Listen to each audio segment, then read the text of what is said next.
सारा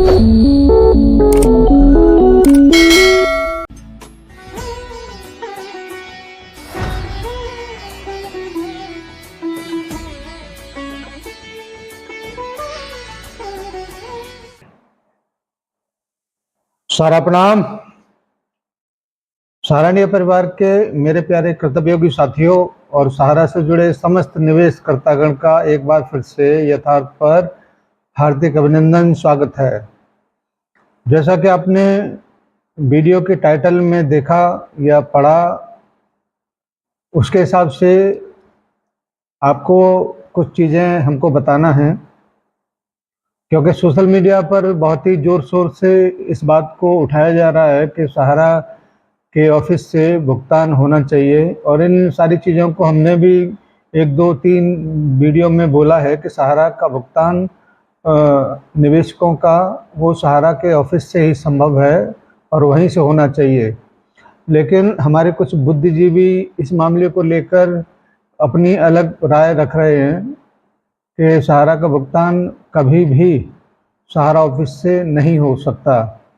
मैं ऐसे बुद्धिजीवियों को ये ज़रूर बताना चाहूँगा कि सहारा का भुगतान सहारा के ऑफिस से होगा ज़रूर, लेकिन इसमें कुछ पॉइंट हैं, इसमें कुछ ऐसी चीज़ें हैं कि वो जब तक नहीं निपट पाती तब तक सहारा का भुगतान सहारा के ऑफिस से हमारे निवेशकों को नहीं मिल सकता।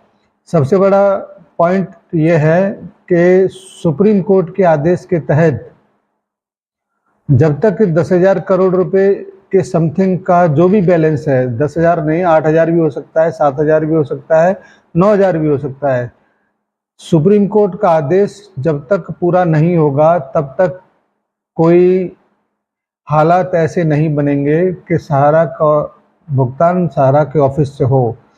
लेकिन जैसे ही माने सुप्रीम कोर्ट के आदेश पूरा होते हैं, उसके बाद में सहारा अपने पक्ष को माने सुप्रीम कोर्ट में रख सकता है।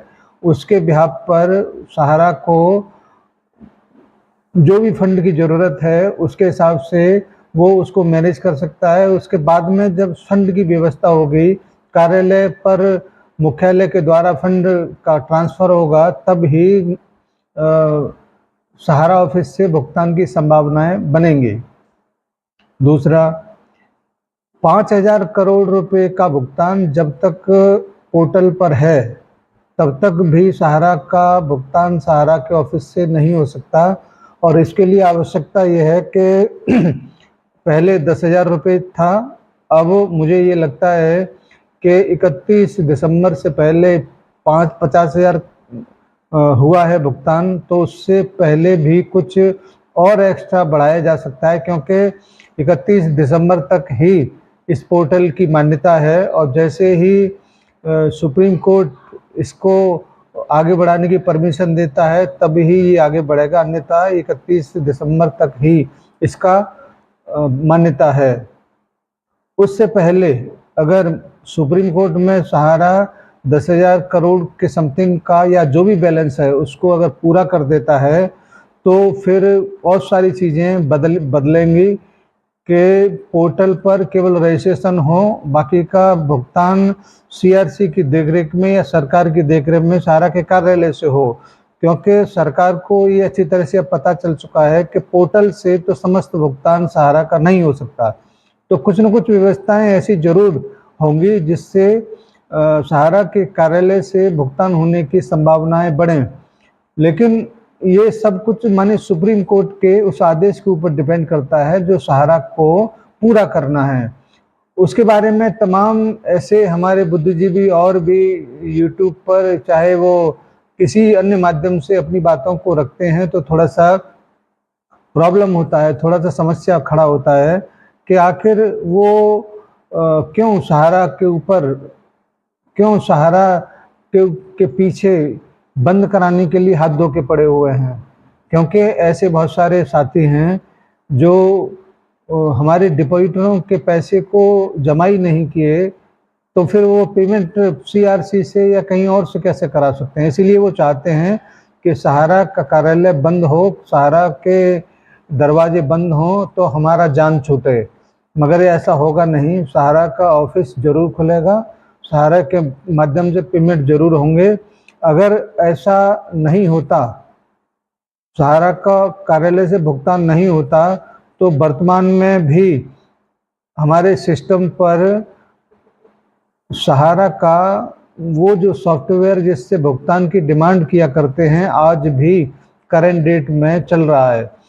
बहुत सारे जगह पर जहाँ पर काम चालू है, वहाँ पर तमाम हमारे साथी कुछ रिसीविंग को करके मुख्यालय से एडवाइस मंगा के भुगतान की प्रक्रियाओं को भी पूरा कर रहे हैं। इसका मतलब ये होता है कि जैसे ही सहारा फंडिंग की वजह से मजबूत होगा, वैसे ही भुगतान की व्यवस्था भी सहारा के ऑफिस से जरूर होगी। किसी भी व्यक्ति को तमाम तरह की भ्रम भ्रांतियों से बचने की ज़रूरत है। और मैं आपको इतने लंबे समय से कहता चला रहा हूँ कि आप जितने ग्रुप में जुड़ेंगे, जितनी बार लोगों के अलग अलग यूट्यूब देखेंगे, आप भ्रमित होते रहेंगे। मैं किसी भी ग्रुप में नहीं हूँ, किसी भी यूट्यूब को नहीं देखता, लेकिन आपको मैं लगातार आगाह करता रहा हूँ कि आप जितने ज़्यादा ग्रुप में शामिल होंगे, तुरंत उस ग्रुप से बाहर होइए और ऐसे ग्रुप से जुड़िए जहाँ पर आपको ठीक सूचनाएं मिलता हो। थोड़ा ही कम मिले मगर सही सलामत सूचना मिलता हो। आपसे मैं ये आग्रह इस वजह से और करता हूँ कि मुझको आपकी बहुत चिंता है। इसी वजह से हम लोग आपके बीच में समय समय पर आकर आपको आगाह करते हैं, आपको जगाते रहते हैं कि कहीं आप गलत जगह पर न फंसें। चाहे वो आंदोलनकारी हो, चाहे वो चंदाखोर हो, इन सब से बचने की ज़रूरत है। और वर्तमान में तो ऐसे बहुत सारे लोगों से और भी बचने की ज़रूरत है जो केवल अपने आप को बचाने के लिए ही सहारा के दरवाजे बंद करना चाहता है। आप समझ गए होंगे ऐसे कौन लोग हैं। अतः मुझे ये जरूर कहना है कि आप बिल्कुल घबराए ना, क्योंकि सुप्रीम कोर्ट बहुत ही नरम रुख से अब सहारा के फेवर में बात कर रहा है और उसका सबसे पहला लक्ष्य या सहारा का सबसे पहला लक्ष्य बैलेंस डिपॉजिट करना, जो कि होगा ही।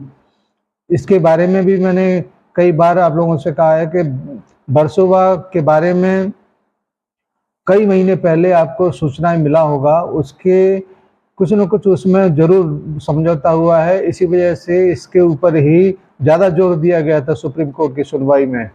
तो इसका जैसे ही कार्रवाई आगे होती आती है, हम लोग उसके अपडेट को लेकर जरूर आएंगे। और ये बात आप नोट करके रख लीजिए कि सहारा विजेता के तौर पर उभर के आएगा। एक एक व्यक्ति का भुगतान में ब्याज के साथ जरूर होगा, विलंबित ब्याज के साथ होगा, इसको कोई डिनाई नहीं कर सकता है। धन्यवाद आज की इस बैठक के लिए। मैं वैसे आज इतनी जल्दी आपके बीच में आने वाला नहीं था, लेकिन कुछ सूचनाएं मुझे ऐसा मिला, इसकी वजह से मुझे आना पड़ा। अब मैं 3-4-5 दिन तक थोड़ा सा बिजी रहूँगा, इसकी वजह से इस महीने में ये मेरा अंतिम वीडियो होगा। धन्यवाद आप सबको, सादर सारा प्रणाम, आपका दिन मंगलमय हो और मेरे सभी निवेशकर्ता भाइयों से सादर प्रणाम।